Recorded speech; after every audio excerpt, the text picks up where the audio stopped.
तो दाबिएगा तो फोटो भी हो जाएगा आगे होता ले लें पिंटू का पुलिस दमन की कार्रवाई के खिलाफ प्रतिवाद सभा है।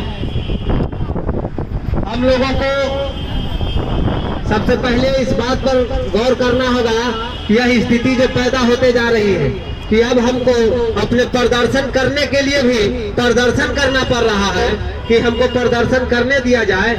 इससे और नीचे गिरने की गरिमा का इंतजार हम लोग नहीं कर सकते।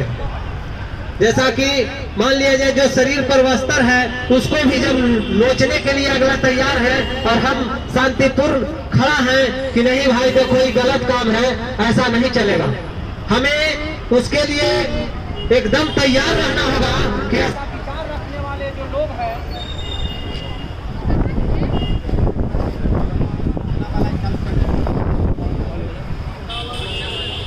ऐसे लोगों को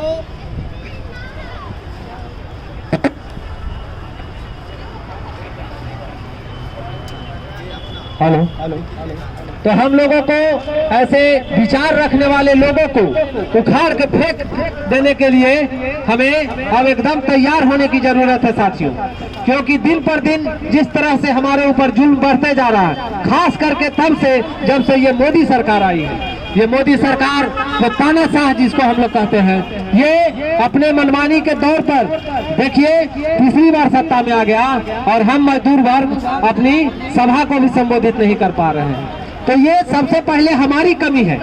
हम कहीं ना कहीं उसके सामने कमजोर पड़ जा रहे हैं, जिसके चलते उसके बनाए हुए कानून उस पर हम ही पर लागू करता है और हम उससे दबे कुचले जा रहे हैं।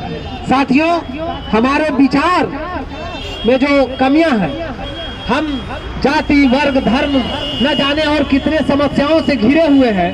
सबसे पहले तो उससे बाहर निकलने की जरूरत है साथियों। जहां तक इस तरह के आंदोलन और समाज बदलने की बात है वो तो होगी ही, लेकिन उससे भी पहले हमें अपने विचार में बदलाव लाने की जरूरत है साथियों। और थोड़ा सा बात करते साथियों, हम लोग देखते हैं कि आए दिन हमारे यहाँ न जाने कितने तरह के प्रोग्राम हो रहे हैं। खास करके अभी का जो माहौल चल रहा है प्रयागराज का, उसमें हमने देखा कि हम मजदूर वर्ग के ही परिवारों में से सभी लोग घायल हुए और मारे भी गए। लेकिन हमें क्या करना है, कैसे करना है, इस पर कोई ध्यान नहीं दे रहा है, क्योंकि हमें जो है समझना होगा कि हमारा काम क्या है। हमारी रोजी रोटी को जब छीना जा रहा है, हमारे बच्चों को शिक्षा से दूर किया जा रहा है, हमारे बच्चों को चिकित्सा नहीं दिया जा रहा है, तो हमें क्या लड़ाई करनी चाहिए, हमें किस बारे में सोचना चाहिए, अपने बच्चों को अपने परिवार को किस माहौल में बनाना चाहिए। हम उसे छोड़ करके न जाने और कौन से काम में बच जाते हैं। कुछ मैं अपनी निजी जीवन की बात को रख रहा हूँ। कुछ ही दिन पहले हमारी माता जी गए हैं प्रयागराज। बड़े भाई साहब उन्हें गांव से बहुत इज्जत से बड़े गाड़ी में बुक करके लाए और उन्हें प्रयागराज ले गए हैं।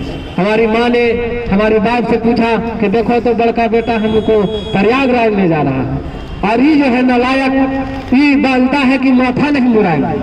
हम बोले कि हम तुमके लिए 2 कट्ठा जमीन नर्क में ले दिए और हम अपना लिए 1 बीघा जमीन ले लिए हैं। हम वही सारा सुख दे पाएंगे तुमको, क्योंकि इस व्यवस्था से हम खुश नहीं हैं। और तुमको लगता है कि वहां जाने से तुम्हारा बेटा का स्थिति सही हो जाएगा तो तुम जाओ, लेकिन हमसे उम्मीद मत रखो जो बड़का बेटा से उम्मीद रखते हैं। तो वो पूंजीवादी व्यवस्था के साथ घूम रहे हैं। हमें उसके साथ नहीं, हमें अपने मजदूर भाइयों के साथ घूमना है और उसके लिए एक एक शरीर का एक एक बूंद का कतरा कतरा खून में देने के लिए तैयार हो। लेकिन वो आवाज आनी चाहिए कि तुम मुझे खून दो, मैं तुम्हें आजादी दूंगा। वो आवाज हमको नहीं सुनाई पड़ रहा। हम खून देने के लिए तो तैयार हैं, लेकिन वो मजदूर की तरफ से आवाज नहीं आता है कि हाँ हमको खून की जरूरत है।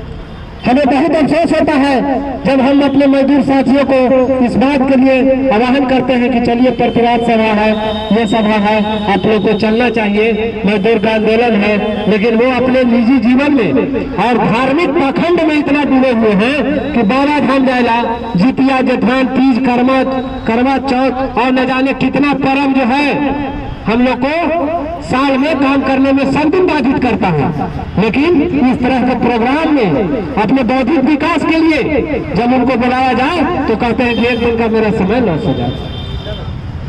तो इन सब चीजों से हम लोगों को बाहर निकलना होगा साथियों।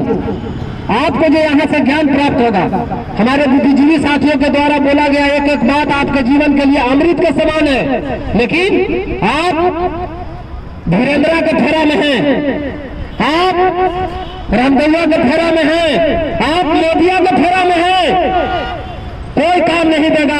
जब भी काम देगा हमारा संगठन, इस तरह के मजदूर संगठन ही आपको काम देगा।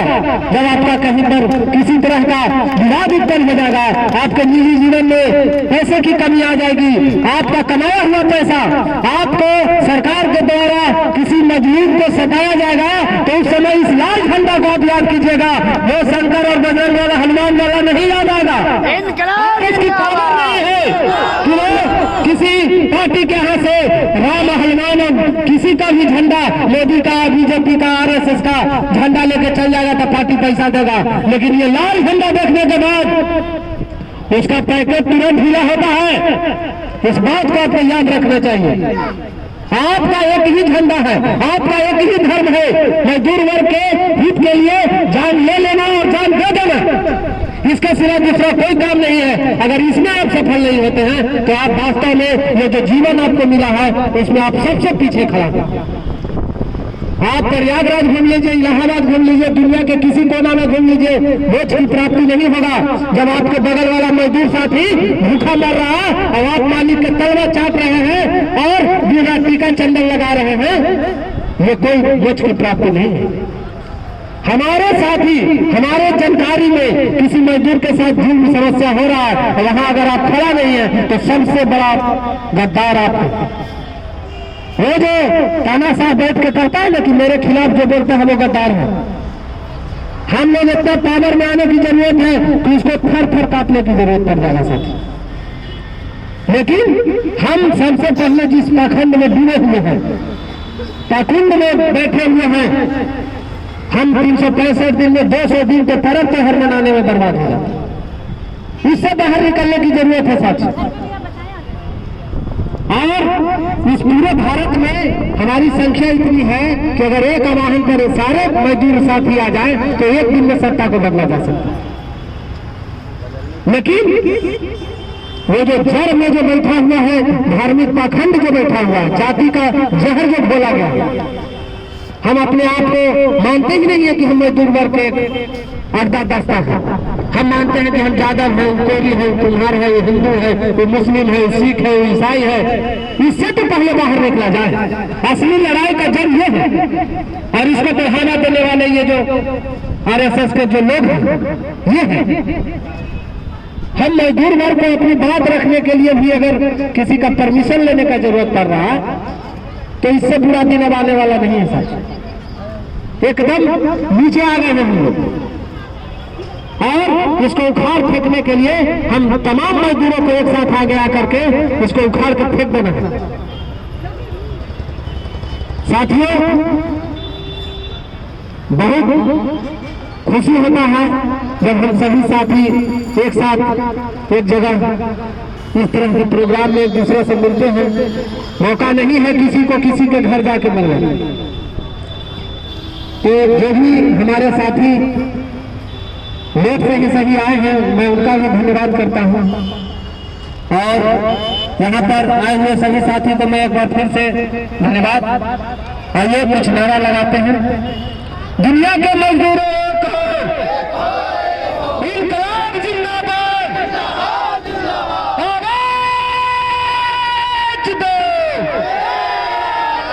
आवाज दो। धन्यवाद।